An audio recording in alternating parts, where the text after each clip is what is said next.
Hello, ACCA Advanced Performance Management people. My name is Steve Willis. Today we're looking at Spreadsheet exam technique.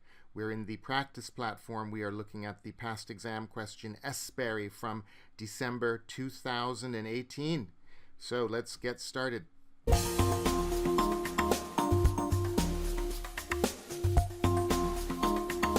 I'm in the practice platform simulating my exam experience. I'm in section B. I've navigated here over to question 3. Time management. You know you have 1.8 minutes per mark. This is a 25 mark question, so you have about 45 minutes to do this with a little bit of buffer time, the extra 15 minutes that you can spread between section A and section B. What you will do, as you know, you will open up the requirements. You will grab all of these. You'll do a copy, Control C. You will go to the word processor, Control Paste. You will quickly set the structure of your answer. There are no professional marks in section B, so you're going to move quickly. You're not going to be fussing with any kind of a report style here. We're going to do part A together and advise which of the 3 newly developed products each of the 3 stakeholder groups would choose to export based on their respective risk appetites. Risk appetites, you know, risk seeker, risk neutral, risk averse. You know, this is a classic APM topic. We're going to need to deploy the spreadsheet and make quick work of some numerical challenge. Park your word processor out of the way. And now let's start reading the exhibits. Okay, so you're going to read each exhibit.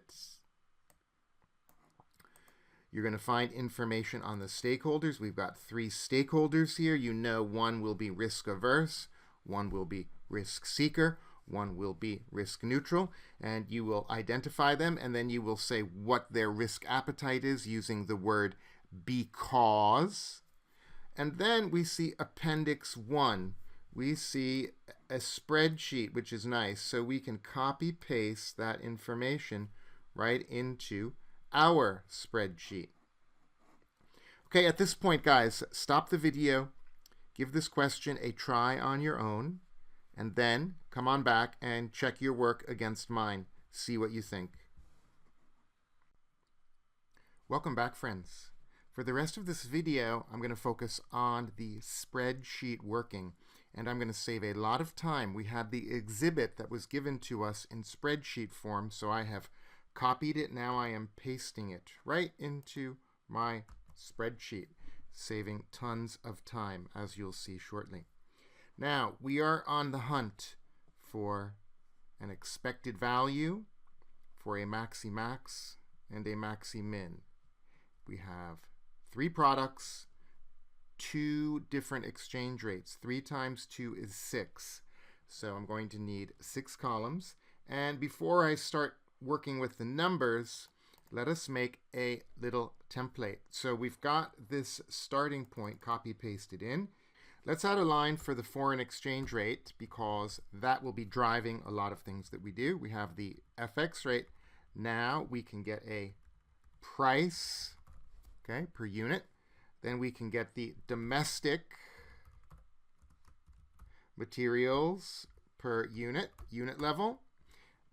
Copy, paste, and we have the imported. Let's change out that word to imported. So we got all of our unit level items taken care of. We can then turn that into a P&L. So I can little space there, make it easier for the marking team to see what we're doing. So we can have revenue. That would be that price times the FX rate times the demand. Then we need the domestic total mats. And then the imported total mats. We subtract the material costs from that revenue line, and we will be left with a profit. Now we can bring in the probability of the exchange rates.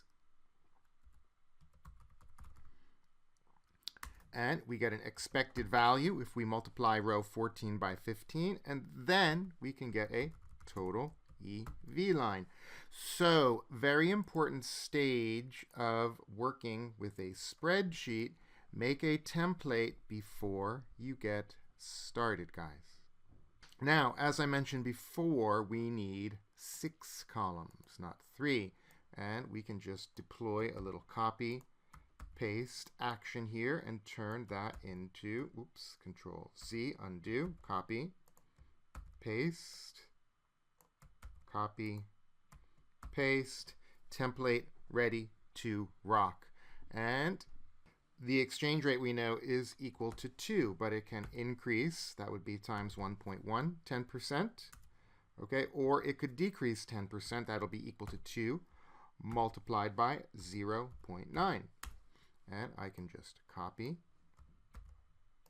paste, paste. Not sure why that picked up a bold formatting. I'm going to grab it. I'm going to just turn off the bold. There are no marks for formatting. There are no marks for spreadsheet skills. I'm doing this as quickly as I can.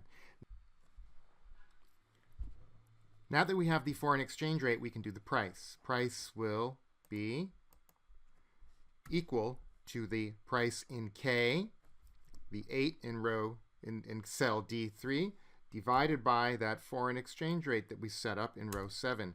And we can now deploy a quick copy paste to populate the rest of the cells, going super fast. Guys, it's looking a little messy now. There are no marks for formatting, okay? But I can't see what I'm doing, so I will employ a little tactical formatting here just so I can see what I'm doing. I'll go to 2 decimal places, standard format there. Okay, and we can now continue with the ability to see our work. Domestic materials, I'm going to set that equal to my unit cost multiplied by 0.5, negative 0.5 to turn it into a cost, and to show that that is half of the costs are domestic. Now, friends, let's do the imported materials per unit line. This is the line in the spreadsheet that causes the most trouble. So in the story, they told us when the exchange rate is 2, the imported materials would convert to 1.20. Okay, but the exchange rate is not 2 in the future. It will be 2.2 or 1.8. Okay, so I'm going to take the 1/2 of the cost, which we did in row 8. Now I can multiply that by 2. That's that exchange rate now over the uncertain exchange rate, either the favorable or the unfavorable. But we can use the spreadsheet to do that for us. We're using relative cell addresses, so I can copy that over. And there we go. Guys, unit level is now done, so we can move to the P&L. And again, using relative cell addressing and the power of the spreadsheet, we can go really fast. Let me zoom out a little bit so I can see everything that I need here. So my revenue line will be equal to the price multiplied by the demand. Now watch this nice trick. I'm going to put a $sign in front of the row 2, okay, in that cell address. That is called an absolute cell address. So I can now do some really sneaky copy pasting. I can copy paste my revenue right across, and I can then also copy my costs down. Okay, then I can drag the whole thing across, and look at how much time I'm saving doing that. And grab those, set that cursor perfectly there. Look at that,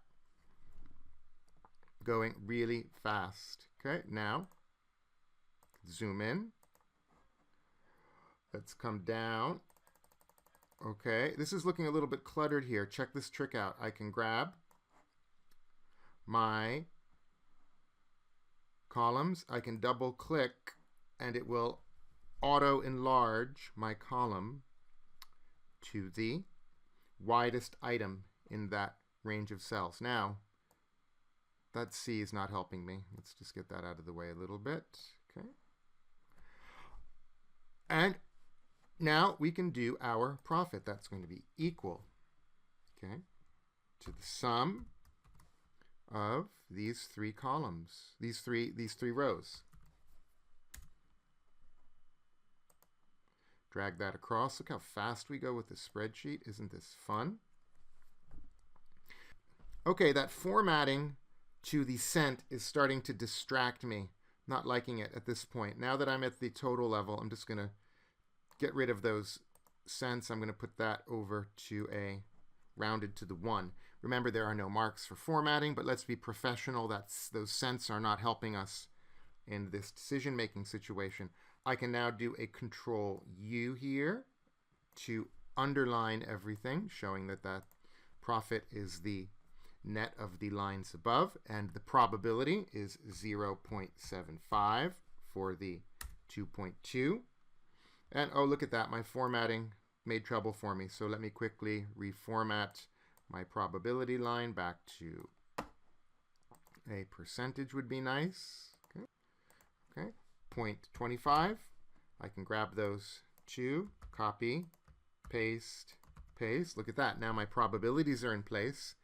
Expected value will be equal to row 14 times row 15. So that would be the profit multiplied by the probability. Hit return. Drag that item over there. Going really fast, looking great.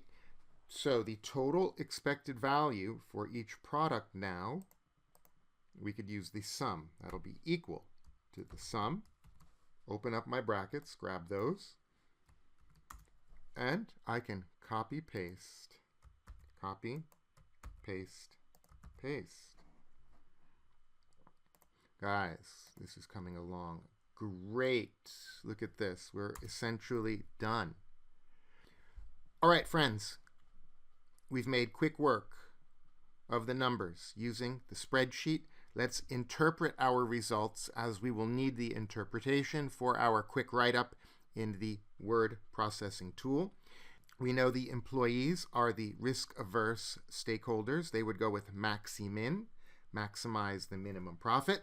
It's the best of the worst-case scenario. So we look at the profit under the increased exchange rate, and we see 73 is the best of the worst case. The employees would go with that.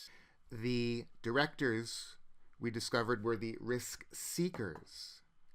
They're going to go with MaxiMax, the best of the best case, and that's the 111 and change. Okay, so they would choose green, product green, everybody.